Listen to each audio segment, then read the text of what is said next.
freestyle.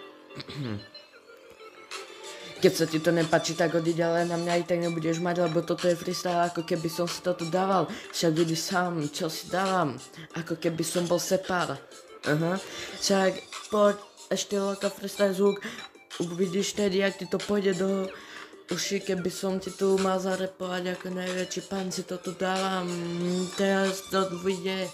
A bude to mať úplne väčší banger, ako keby si nevedel spracovať, alebo by si to úplne pochovalo, tú hudbu, ako keby sa ti nepáčilo, tak si to teraz dávam.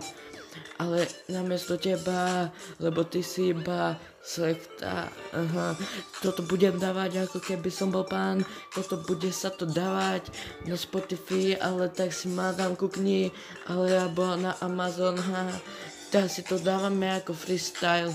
Toto bude úplne najväčšia hádka, ako keby táto pesnička urobí tu úplne najväčšie sekta. Toto, keď sa ti nepáči, tak sa postav audícia, chodí spinkať. Toto bude úplne ako raketa rýchle, ako maketa. Keby som išiel freestyle, ale keby som neišiel, napíšem si text a idem do toho. Idem do pesničky, ako bolo.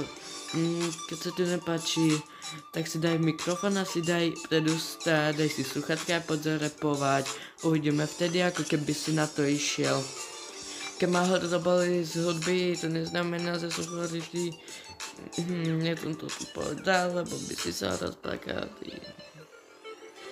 Toto je vojna gangov, keby sa ti to nepáčilo, všetky gangov v tomto meste zničím, ale ja keď pôjdem sám, tak to pôjde úplne za mňa. Toto hudba ide za mňa, ja keď stojím, tak viem rapovať, a keď sedím, tak vôbec neviem, ako ty, keby si išiel rapovať, ale sa ty si pekne na kraji, aby som ťa videl zblízka, pozdrav svojho frajera, aby som ho pozdravil z presne blízka.